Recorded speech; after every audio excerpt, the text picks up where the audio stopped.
Hello and welcome to another episode of Marty's Matchbox Makeovers. So in today's episode I shall be attempting a restoration of this yesteryear model number 11B4, the 1912 Packard Landaulet. I think that's how it's pronounced. And this was issued in 1964, that's when it first came out, and I would have been 2 around then. So as you can see, this one is red and has a black and gold interior. They did also come out in a beige colour with a brown interior. I'm guessing that means brown seats. I'm now having a quick look to see what I have to work with. So this is quite an attractive model. It's got a beautiful gold interior, and overall from this side it looks not bad, but when you turn it around you can see that the cabin where the passenger sits has been bent quite a few degrees to the left. There's also headlight missing, tyre missing, bent guards. This gold handbrake or gear selector here on the side, not too sure what it is, also held the spare tyre. That's broken and needs to be replaced. Now on the base here there's a sticker. Now I put the stickers on when I receive models from other people. So this one was from package 152. And this particular model came with this post-it note. It says, "This is the model, can you restore me?" Now I'm not too sure who sent this to me off the top of my head, so luckily I keep a detailed book with all of the packages I receive, and I shall be looking up the details of the person that sent me package 152, and it was Adrian Dimitri from England. So thank you, Adrian, if you're watching. Now I do also keep people's letters that are sent to me in a separate folder. I have 2 volumes now of letters, which makes me feel very happy. So this is Adrian's letter that he sent me with this model. So this video is going to be a 2-for-1. I'm going to try and repair Adrian's model, and luckily I have a second one in stock that has some damage of its own. But I'm going to rob the good bits off of this model and fix up Adrian's model, because I fancy the challenge of straightening out that cabin, believe it or not. And I thought maybe it would make for an interesting video. So first up, I'm just going to pull this thing apart using all the standard methods, such as drilling out the rivets in the post, tapping them, fitting screws, etc, etc. I hope you don't get too bored of seeing the same footage over and over again in my videos, but for those new viewers who have maybe just become subscribers and they are watching me for the first time, so for those new viewers who are not familiar with how I pull models apart, I'm going to show you all the basic steps anyway, but I won't dwell on them too much for those that have seen it before. So after I've drilled the rivets off, I just prise the parts gently apart. Oh, okay. And sometimes bits go flying everywhere. Thankfully none of them disappeared.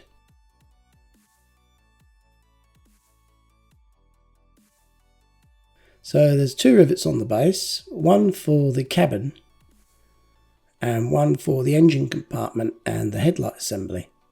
I'm a little bit more careful removing this one because I don't want these pieces to fly off and disappear or get broken in the process. Now surprisingly, this piece is comprised of 3 pieces: the gold headlight assembly, radiator and grille, and the engine cover. It's all held together over the top of the rivet that was holding it to the base. Quite a complicated little puzzle, this one. I hope I can remember how to put it back together again.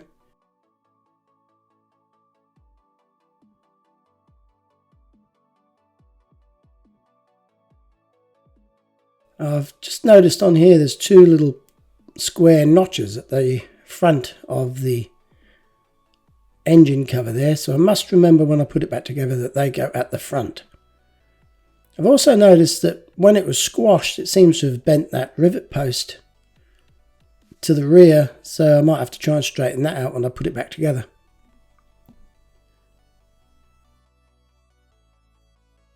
Now remember I said that that little spare tyre and handbrake assembly was broken. I'm going to take that off and swap it over for the one on the other vehicle. So for that I'm going to use this little push-pull drilling tool. That's quite handy if you're using very small drill bits and you don't want to sort of overcook it. You have more control using this tiny little drill thing, using your hands rather than a motor spinning the drill bit at high speed. So that came out quite easily. At the moment I'm sorting all the bits into two different bins. So I'm pulling apart this model and in a minute I'll be pulling apart the other one that I'm going to rob bits off of. I'm just keeping them separate at this stage. And I'm going to have to replace these axles because I can't remove them without cutting them off. There's not enough metal on the end of the axle for me to wear it away and reuse it. So before I cut them off, I'm just checking that I've got some substitutes that I can replace them with. So today, to replace the axles on this model, I'm going to use these prop rivets, and I'm going to actually remove the rivet itself and just use the shank as a replacement axle. I have to measure it to make sure it's the same diameter as the axle that I'm cutting off. So I think these will do fine. Now if you have a look here, there's a close-up of the two different types of end that I've found on my rivets. So I'm going to go for the shallow profile one that bear a very close resemblance to the original ends of the Matchbox model axles. To remove the rivet piece from the shank, I just use some pliers and strike the rivet down onto a hard surface and the collar comes off. And those can go straight in the bin because I've got no use for those. And I'll add those to the mix. So now I am going to cut these off. Very, very, very solid steel axles. Ow. Matchbox made these to last a lifetime. They didn't, I mean the axles lasted, but the models didn't. Otherwise I'd be out of a job. So I managed to cut that one off, but the next one's a little bit difficult. There's not enough space because of the casting of the underside of the base to get these pliers in. So I'm going to have to cut them off with this circular cutting disc in my Dremel tool. And I'm being very careful that I don't let this get too close to the base and cut a groove in it. I managed that okay. Quick check that all the pieces are still there. None have fallen on the floor. Looks good to me. So that's one complete model pulled apart.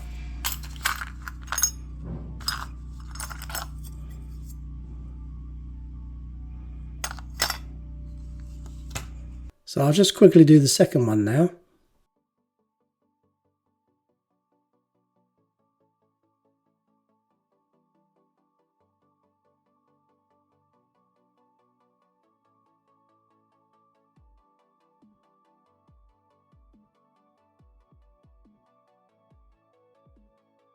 So that went pretty smoothly. Now I just have to sort the good from the bad. So, good base, bad cab. But I'm keeping that cab anyway. Fancy the challenge.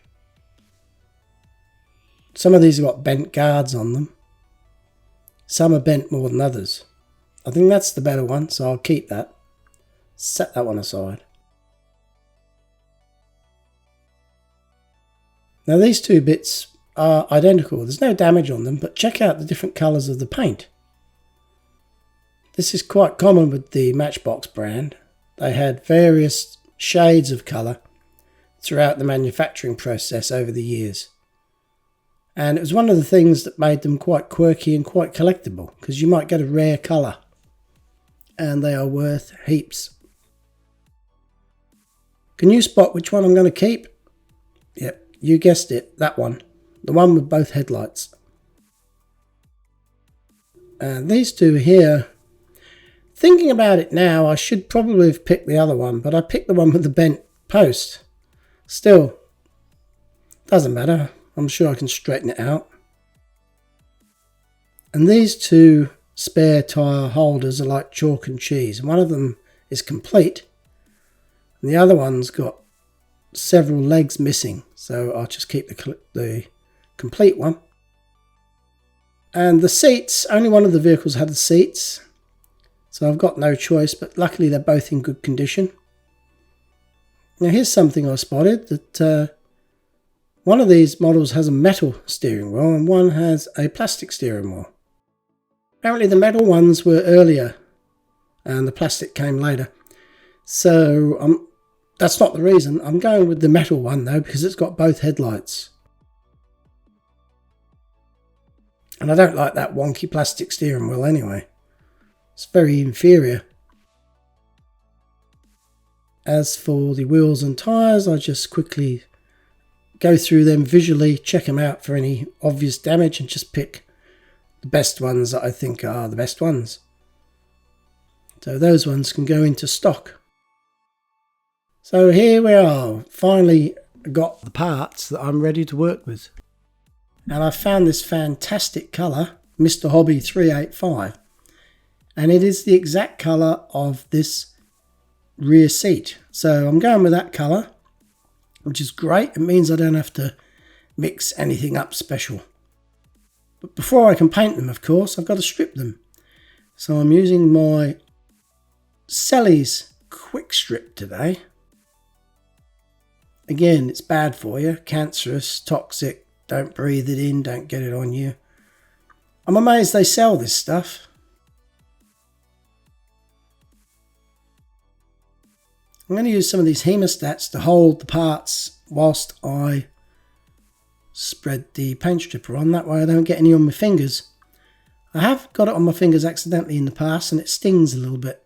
So I guess I don't know whether it's alkaline or acidic, one or the other.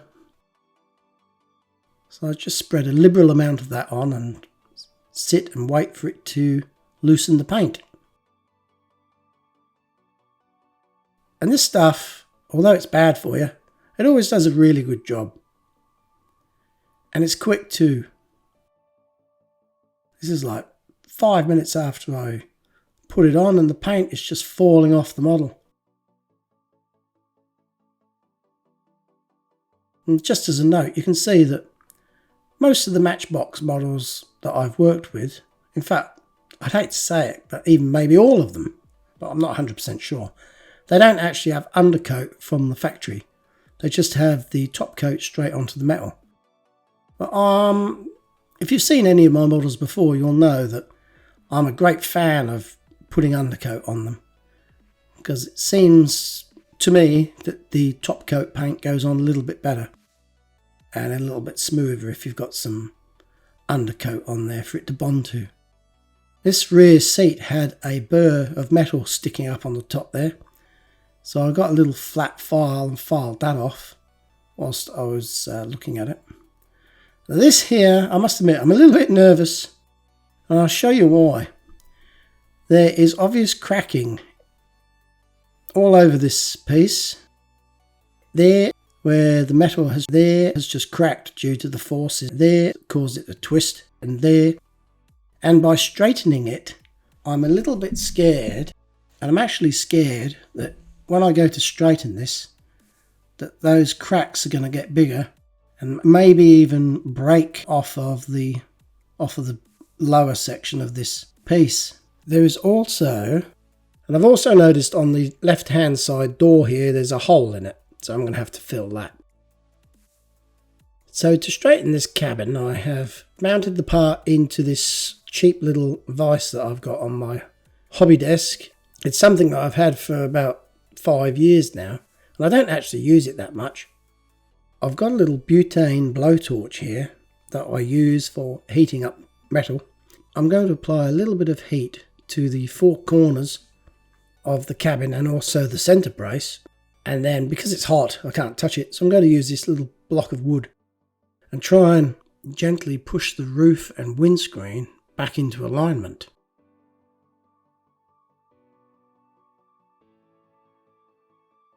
So the first time I do it, I don't have much luck. It moved, but not much. So I thought I'd have a second attempt. And I apply a little bit more heat and I change the orientation of the piece in the vise. And I can push a little bit harder on it this time. I don't want to tighten the vise too much in case I damage the doors. And when I push on it this time round with the wood, it comes out of the vise, and I'm not too pleased about that because I was worried it was going to break.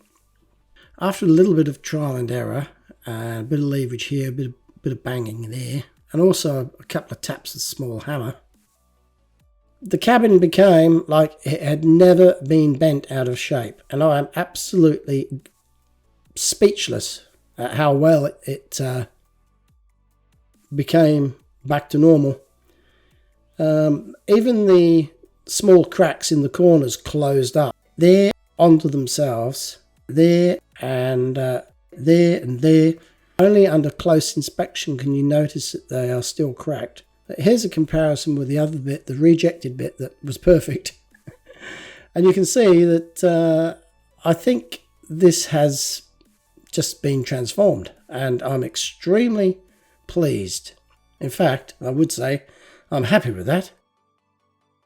As for the cracks, I'm going to paint this and I didn't want the cracks to be seen, so I'm using a little bit of very, very watery super glue. And I'm touching it onto the cracks there with a toothpick, and the capillary action, this is almost water thin, this glue. You can see the glue is just running into the cracks there, and it's not only reinforcing the mend, but it's also filling the crack. So that when I paint it, I don't think you're going to see it. Now, as for that hole in the door, I'm just going to use a little bit of this plastic putty that I had on the shelf. I've used it before, not for a long time. It's gone off in the tube a little bit there. I'm just smearing a tiny bit on there to fill that hole up, and I'll sand it down, and when I paint it, I'm hoping you won't even know it was there. So that's enough for one day. Anyway, I've been in here for what seems like hours. It's getting dark outside. It's time to put the chickens away, so I shall call it a day. Put the chickens away, go and have a bath, and maybe watch a movie. So I shall see you tomorrow.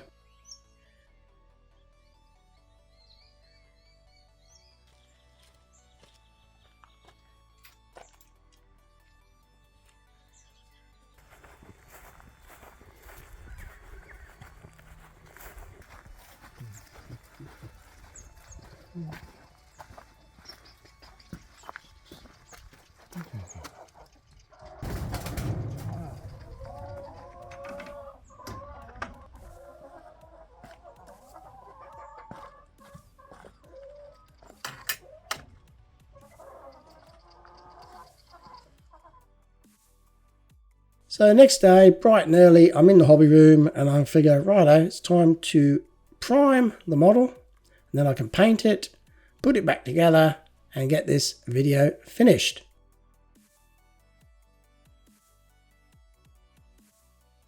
So I've got the fan on, the light on, there we go.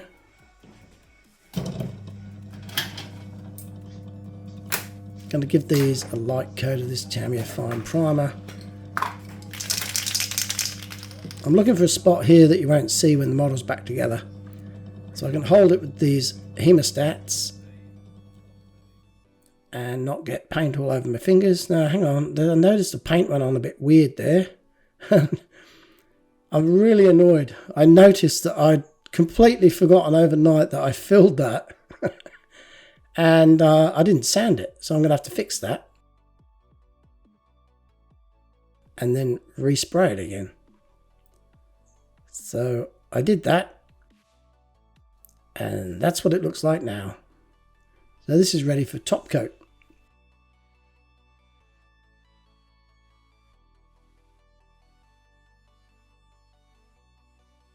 I'm going to clean the wheels and tyres and paint the wheels gold along with these other gold parts using some of this Tamiya gold, the TS, I don't know what TS stands for, number 21. And before I do that, I'm just going to degrease them with some of this workshop ready degreaser that I found in the shed. I'm not going to use the degreaser on these plastic seats in case it damages them.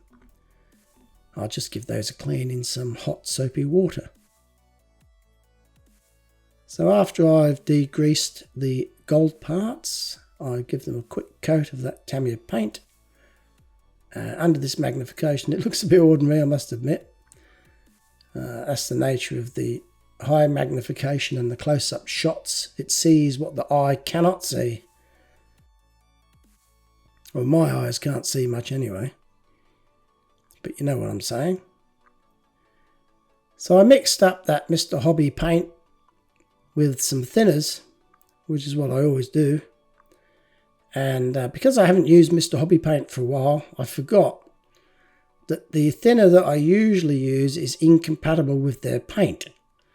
And as such, the paint has gone on and it has got like a sandpaper finish. And I'm very, very annoyed with myself because I had to strip that back again and undercoat it and repaint it. These parts here have been repainted with the fresh mix I made up. And it came up quite good, nice and glossy. No runs, and you can still see all the detail, which is great. So there's some gold wheels there, and I'm doing a test fit of these axles. And yes, that one's perfect. Lucky I did this because I didn't realise until now that this one won't fit through the hole. And I thought, why not? It's the exact same rivet. And on closer inspection, I noticed there's a little bit of like metal flashing on the shaft there. So I'm just going to grind that down with my Dremel and fix that up. And afterwards I thought I could have just thrown that in the bin and got another rivet out. But, you know, one day I might run out of rivets. I might be one short, so future-proofing my channel. So there we go. That looks beautiful. Look at that. Just like a real Matchbox axle end. I've got to put these wheels back on. Because of the age, they are very, very, I wouldn't say brittle, but they're very, very strong. Almost plastic rather than rubber. And I'm worried that if I force them on, I'll either break the wheel or break the tyre. The tyre might split. So I'm using the old hot water trick to make them a little bit more pliable. And it makes it a lot easier to put them on. The water's that hot, I've got to use the tweezers to dig them out because I'll burn my fingers otherwise. So there you can see how pliable they become. And here is a ridiculously close close-up of that finished wheel. These are the seats that I'm going to wash with some soapy water, and in the meantime, whilst everything's drying, the paint and that, I've got to make some decals for the doors. And what I did was I photographed another model that I had of this vehicle, the decal on the door, and I tried to make my own, and cutting them out was a nightmare. I had to cut them out so they had a very fine white border around them. And I have no idea what that shield pattern means. I used Google Lens to try and work out what that symbol on the door meant. And I could find no record of it anywhere. So if anyone knows what it stands for, please let me know, because I'm curious.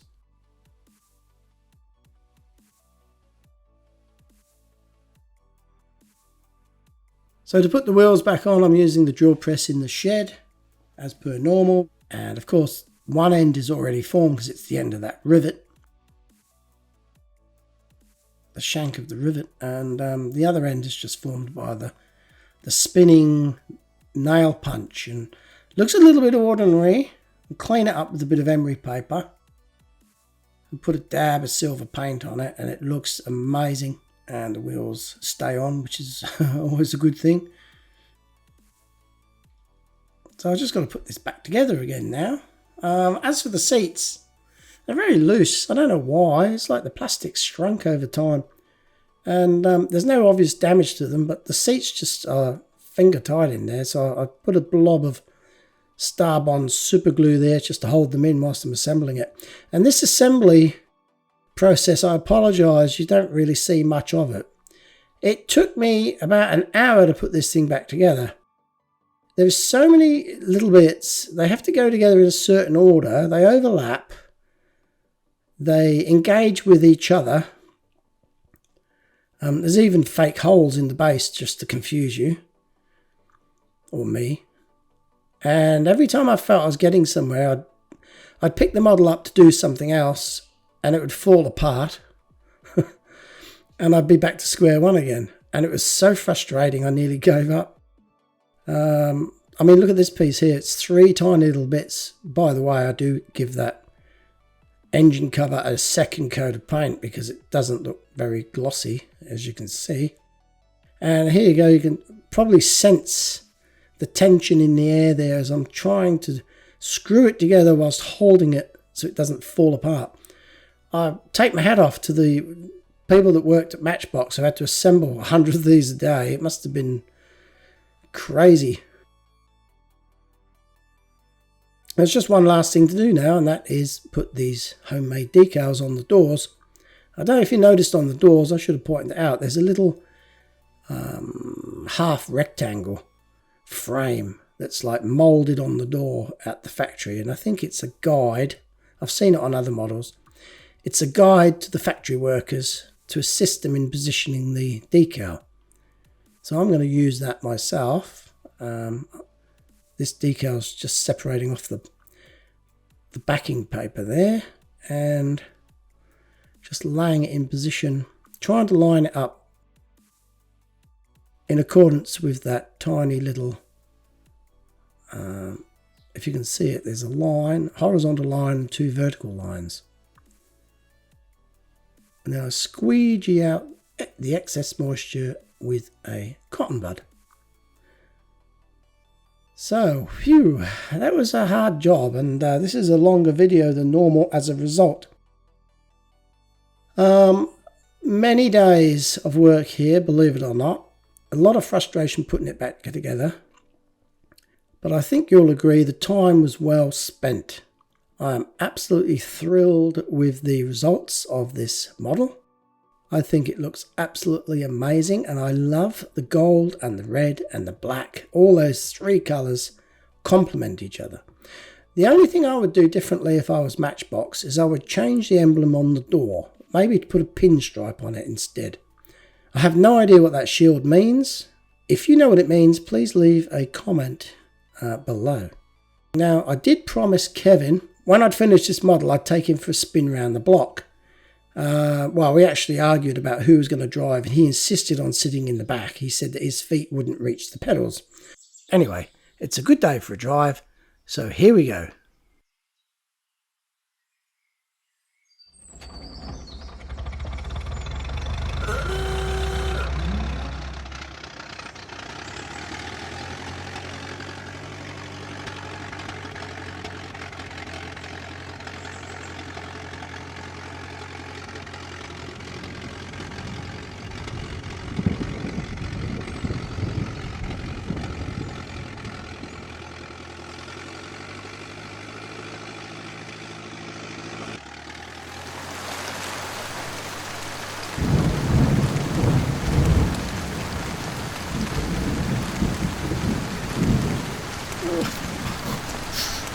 Kevin!